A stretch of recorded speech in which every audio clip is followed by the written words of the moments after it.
Hello, everybody. This is Dr. McGuire back for another cool conversation. We like to talk about careers all the time. So let's talk about being involved in aviation, right? Being a flight attendant. How about that? Shannon, my co-host today, is a flight attendant. How are you, Shannon? Good, great. Thank you. Thanks for having me. Awesome. She is going to share with us her lovely job that she loves, right? Lovely job that loves. I love it. Yes. Yeah. Why do you like being a flight attendant? I don't like to sit still. Have a sense of adventure. My kids are grown now and it's me time and I get to experience the world and really don't have to pay for it. So Awesome. it's a great perk. Yeah. All right, let's take a couple steps back. So how long have you been a flight attendant? Almost 2 years now. Okay. But go ahead. I've been in aviation since 2007. And what drew you to that field?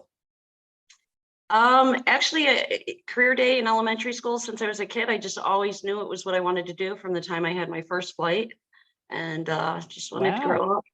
Now you said career day. That's interesting. So do you remember a specific individual telling you something about the field, or like what was it about that career day? So I remember I took my first flight. I think it was like 6 or 7. And the flight attendant was just very graceful and exceptional and very sweet and gave me a lot of attention, which I loved. And I said, I want to be like her someday. And then I just love the thrill of being in the air, take off on the flight, just the adrenaline of flying. So that always just drew me to doing what I do now. Yeah. All right. So when I talk to high school students, they always want to, they're at a point where should I go to college? Should I not? Some know what they want to do, some don't. But if they're at that crossroad and they don't want to spend all that money, being a flight attendant is an option, right? Oh, I think it's a great option, especially if you don't know what you want to major in, Right. So let's talk about the training. So it's paid training. You're not going externally to a school, getting a certification. Correct me if I'm wrong, and paying for that. They will train you within their organization, correct? Correct. And what's that? Kind of, sorry. Why do you say kind of? So they put us up in one of the facilities for me with the airline I work with. It was in Salt Lake. They put you in a hotel for a week. And when I was in training, it was kind of COVID. So a lot of it was virtual training. And then we would have test days where we go to the facility. And then after you complete that, it's 5 weeks of training, very, very hard. Not gonna lie, it's not for everyone. It was pretty intense. What do you say? What was intense about it? A lot of people, flight attendants are your glorified sky waitress. I mean, we had to take security courses, self-defense courses, first aid, CPR, medical background. I went to doing medical emergencies. It was just a lot more detailed, like safety of the aircraft and the passengers, of course, is number one. But it was every single day, new material, books and books and books. And we had like 1 day off. So it was a lot of studying. It's not something you could say, oh, I can push a cart down the aisle of a aircraft. Right, it's that perception, right? The perception that folks get. So how long is the training? 5 weeks. 5 weeks. 5 weeks. Every day we had 1 day off the whole time. And there's a test every week, and you got to maintain a 90% or above on the testing. Okay. So then what happens after the 5 week training? So then what they do is they schedule what's called IOE, which is basically you're in the air for like 3 days. It's a trip. And for the first day, you watch somebody actually sit in the jump seat, perform the duties. And then they watch you flight. So then it's actually, you're on your own. And then after that, and the airline I work with, we operate 5 different aircrafts with 4 different airlines. So it's not just working for Delta. It's Delta, American, United, Alaskan. I see.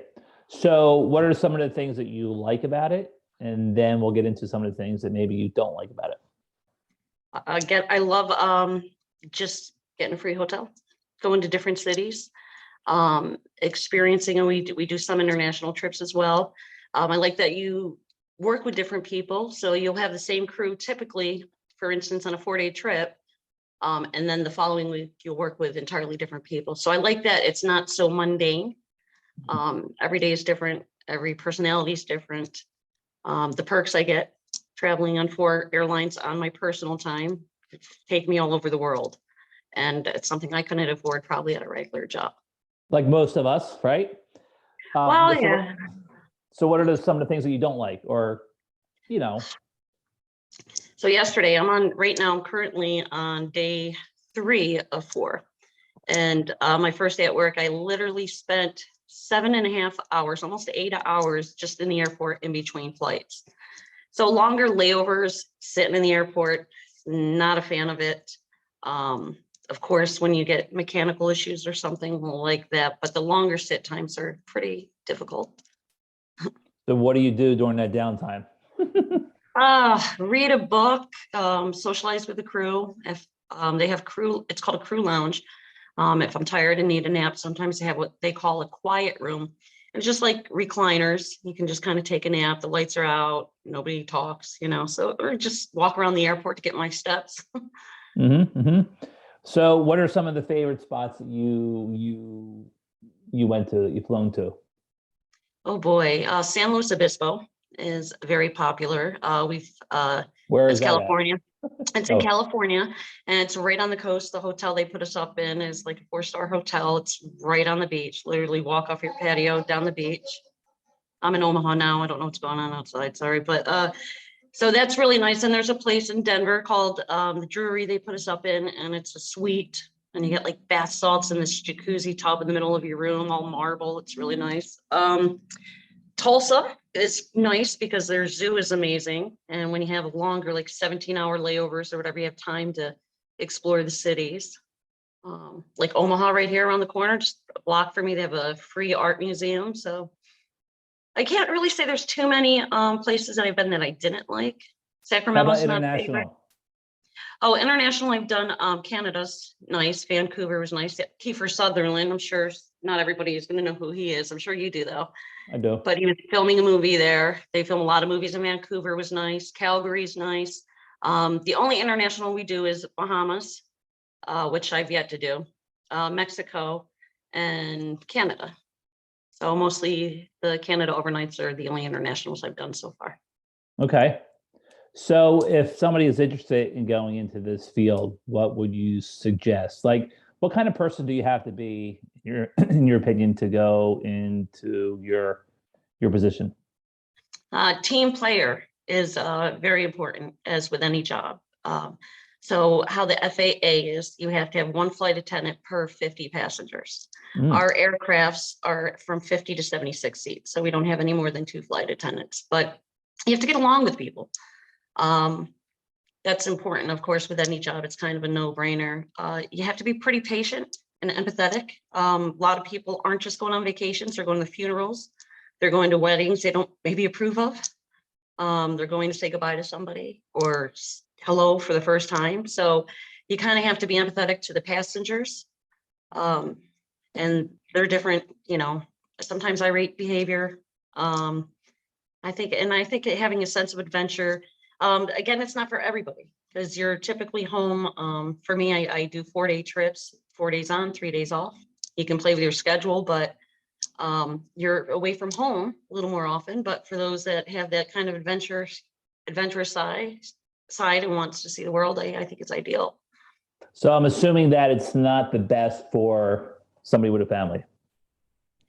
It's difficult. Yeah, surprisingly, a lot of pilots and flight attendants end up getting married and working trips together, father, daughter.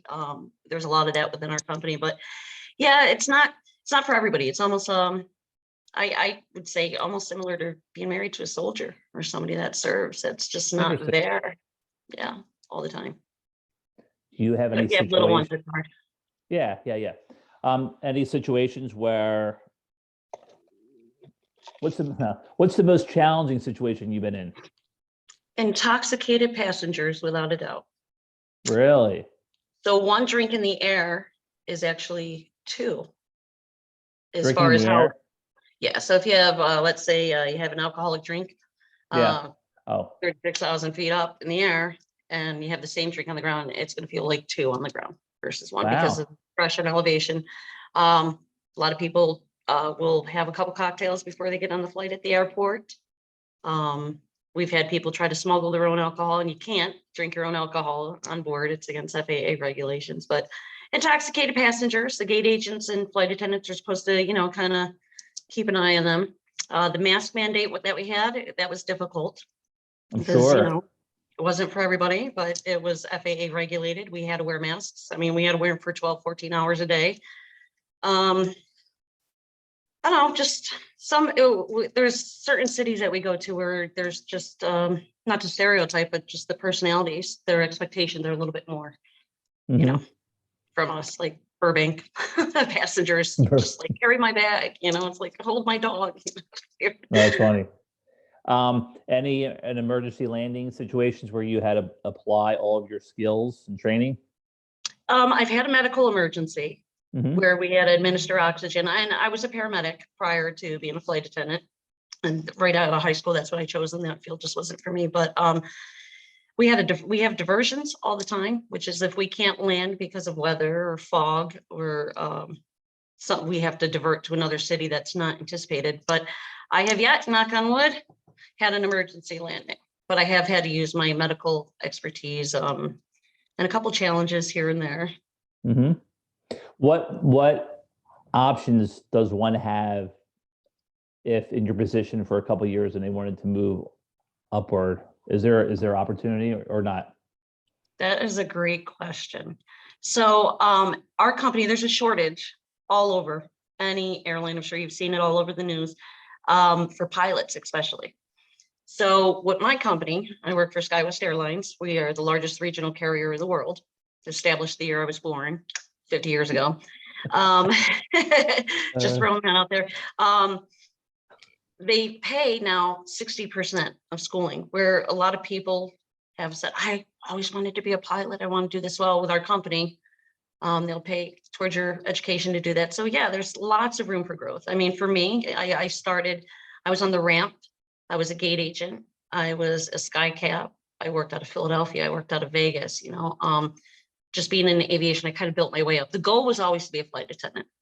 And prior to COVID, it was extremely difficult to get in for me, not for anybody who wants to, work necessarily, but for me, it was just kind of difficult, like location.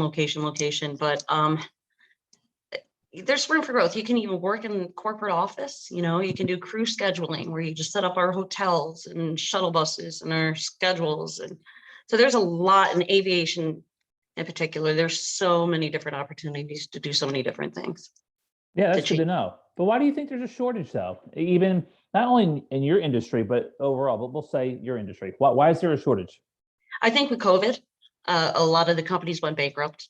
And Wow. then, of course, with the gas prices, that people couldn't afford to fly, or they were afraid to, or they weren't able to because countries, and as you know, a lot was shut down. The whole world was, affected with this pandemic. So I think that's really what led to just a lot of people leaving. A lot of people during COVID chose furloughs or retired. You could retire after 15 years with our company, regardless of your Wow. age, and you still get benefits. You keep your flight benefits. Is that your goal? I'll probably work till the day I die, but yeah, I'd like to retire. So I've been with the company.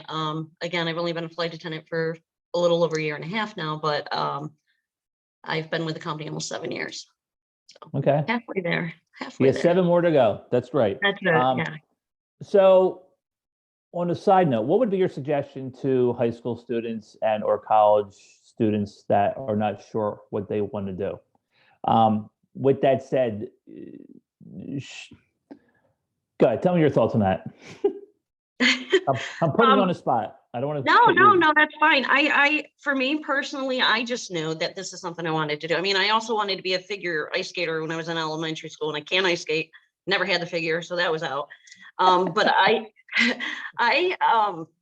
YouTube a lot of things, believe it or not, just to see like the duties and the pros and cons. And there's so many channels out there, especially for in-flight. Um, Again, not for you find out, like for instance, if somebody's based in Philadelphia and they don't want to leave home, they have their setup in Philadelphia. Look at the airlines that are based there, like American, or if they live in Jersey, Trenton, that's Frontier. So find out the domiciles if they're really, really interested in going in flight. The basis, are they willing to relocate? And the first years are always the hardest, because you're on reserve, you're on call 12 hours, sometimes sitting at the airport for 8 until they call you with a flight to work. No control over your schedule, but I don't know. I would YouTube it, definitely.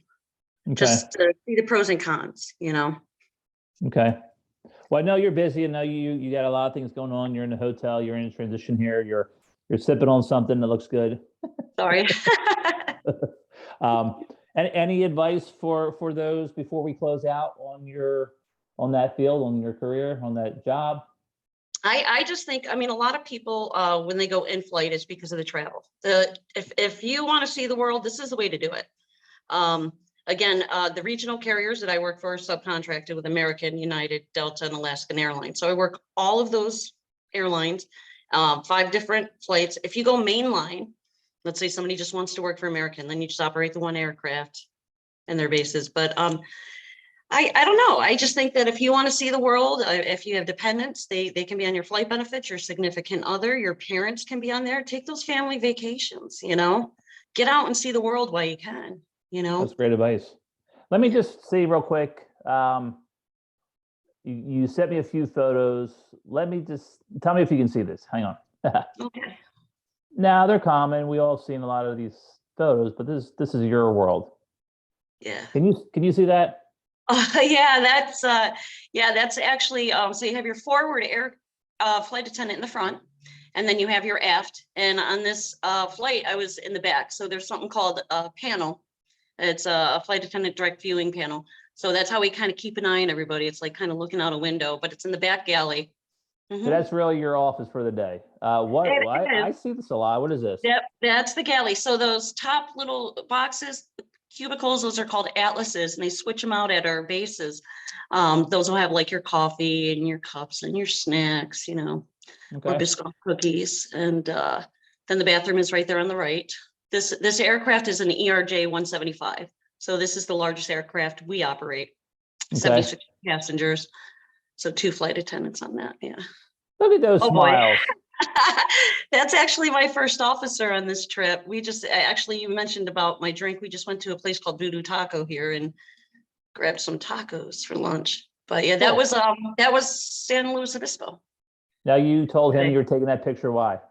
I told him that I was asked to be interviewed to help people that aren't sure what they want to do with their lives, for careers. And he's like, get in here. And he's fairly new, actually. Cool. Tell him I appreciate it. I think so. I think it's all we got. But yeah, so that's a snapshot of your world. I appreciate you doing that. All right, Shannon, this has been great. Hopefully this will resonate with some who are at a crossroad of what they want to do. I love your personality. You're bubbly. Oh, thank you. Hey, maybe try being a pilot. Oh yeah, I thought about that. That's a lot of buttons, and I know how to push buttons if anybody does. But yeah, that's a good way to end it. Yeah, it's crazy. I've actually, in closing, sat in it was such an amazing experience. Like, I sat in the cockpit the entire flight. We had what we call a ferry flight. So we were just basically moving an aircraft from one state to the other. And takeoff, it's amazing. Wow. You can't see anything, and maybe in 5.2, just like looking and seeing the sky, you don't see anything. And then coming down, it feels like, woo, it's amazing. I don't know. For me, I love it. Next time, discreetly do a video. Yeah. So I can see Not it. supposed to be up there though. I know. All right, I'll let you go. I appreciate it. And we will talk soon. Thank you so much. And good luck, everybody, with those career choices. All right, Shannon. Thank you.